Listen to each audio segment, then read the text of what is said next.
It's one of the oldest trades known to man, and almost everybody has an opinion on it. It's prostitution, more informally known as sex working. But what do you think about it?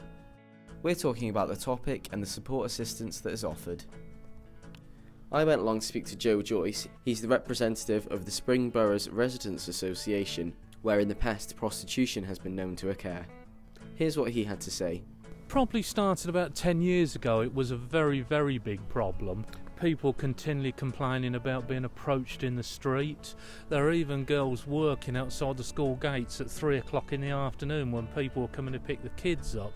And people were suffering a lot with the flats and stairwells where people were not only engaging in sex acts in there, they were leaving items from the drugs trade, used condoms, using it as a toilet. It was pretty bad. And is it both men as well as women? Partly men, but it was probably 90% were female. So there we hear Joe giving a brief description of what people think of sex workers around Northampton. It may confuse some people, it may even disgust them. Inspiration FM got in touch with an ex-sex worker of Northampton. Her voice has been re-recorded to protect her identity. Here's what she had to say. I had a troubled childhood. It all went wrong when I was 14. I confessed to my mother about abuse I'd received from a family friend when I was younger. It caused my mother and I to fall out, and I was thrown out.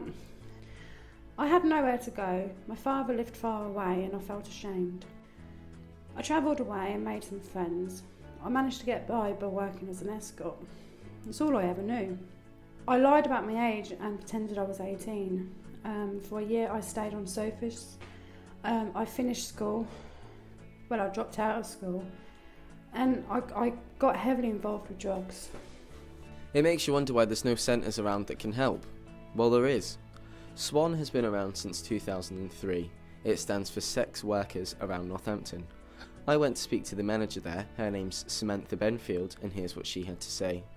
SWAN is a multi-agency partnership that works with adult female sex workers.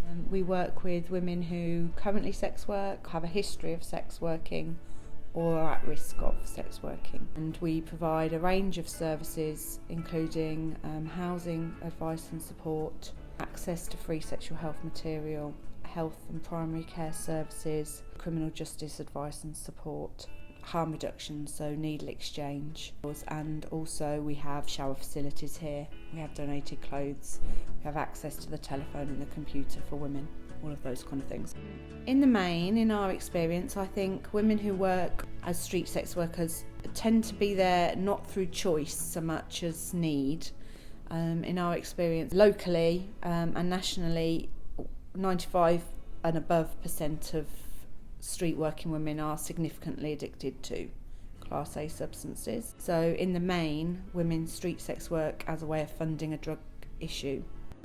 I blew most of my money on drugs and clothes and found myself homeless again.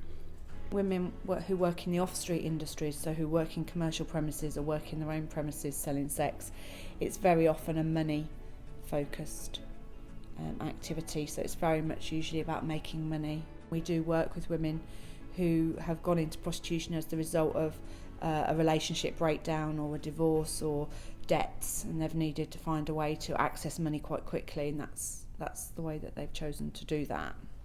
That concludes part 1. So far we've spoken to somebody who helps patrol the issue, a lady who's been part of the issue, and another who helps combat it. Stay tuned for part 2.